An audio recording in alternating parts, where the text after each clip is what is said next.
Do you miss knowing what day of the week it is? Or is that just me? It's like every day is today. I've just stopped using the names of the days of the week. It's a bit confusing at times. I mean, it's okay living in today if you're trying to practice mindfulness, but it's not that great when you need to know when to put the bins out. And that's something else I'm finding difficult and I really miss is actually knowing what I'm doing. I mean, during lockdown, we've gone through this techno revolution. We have entered the age of the Zoomers. The dawning of the age of the Zoomers is upon us. And it's a bit like, Zoom's a bit like the sort of the modern day Noah's Ark. That's what it's like. If you don't get on board, you can, and I am not ready yet to get on board because I don't know what I'm doing. So I'm going to have to equip myself with some techno skills, and I reckon maybe the next time I go out I'll just approach a random teenager and do a quick Vulcan mind meld and get me some skills, because I'm absolutely useless at it. It's the way it's going though, isn't it? I mean, everybody's communicating online with Zoom or various other ways of communicating, not in person. And the whole point of it is the whole point of technology is to make things faster, smoother, more efficient, and that's great when it works. I mean, for example, if you were using SatNav and you were out driving somewhere and SatNav suddenly said to you, "At 200 metres, pull over and await further instruction. Staying alert, saving lives." You wouldn't be very impressed, but I mean, our particular group of artificial intelligence just gets away with that all the time. It's got so bad, the confusing waffle has got so bad that they have now cancelled the daily COVID updates. They will tell us apparently if there is any major issue, but the daily updates have been cancelled. So I reckon probably Dominic Cummings has realised that he actually has a job lot of factory seconds and they're just malfunctioning. They need to be, taken away. So they've been taken offline and hopefully returned to the factory for a good booting. Or maybe that's a rebooting. So we'll have to see if they return in any form.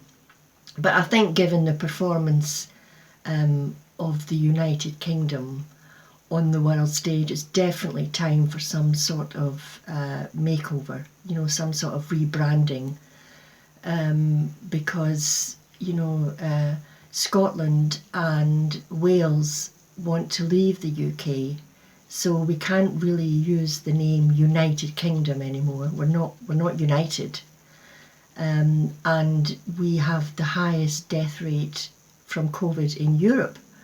And we're about to go headfirst into the worst recession of any country who's been dealing with COVID. So we can't really use the name Great anymore. So I reckon when those who want to leave have finally left, then the remaining landmass could maybe just be rebranded, I don't know, something like the British Isles of Scilly, or to make it fit more easily on a t-shirt, the Scilly Isles. I think that would work. Not quite sure, but I'm sure that would work. We'll see how that goes. Something else that I really do miss is the sound of piano. My late husband was a professional musician and he played here every day, played piano, and I really miss that. It was kind of the soundtrack to our lives together, along with the occasional, "No, it's your turn to make dinner tonight." So I really miss hearing him play because he used to play every day. And I can't play piano, although I'm quite accomplished on the musical saw, as you are well aware. So I remember quite a few years ago, actually, I was in a fantastic play written by Ros Scanlon called Loving Daniel, and it was all about the fan club of Daniel O'Donnell.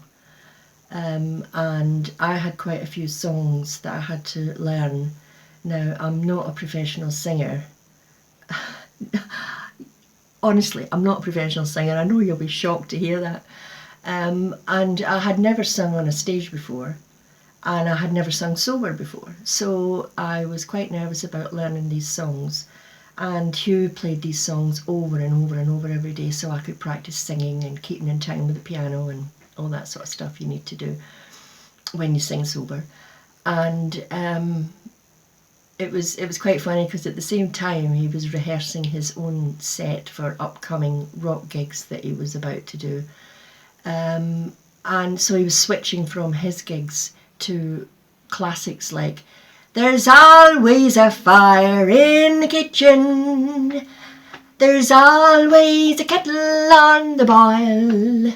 Now this went on, along with various other Daniel O'Donnell hits, this went on for weeks. And one day he says, "Oh God," he was practising all his own set, he says, "Oh God, I hope I don't go into a Daniel O'Donnell medley in the middle of one of my piano solos."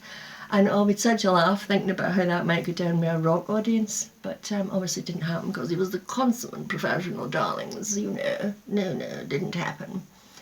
Anyway, happy days. So let's move on and give you what you have all been waiting for, which is yet another classic on my musical saw, or my improvisation of my beautiful instrument, which you all know the story now.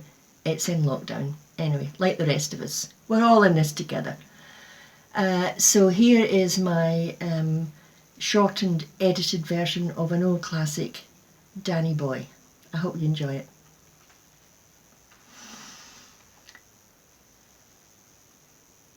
Mm-hmm.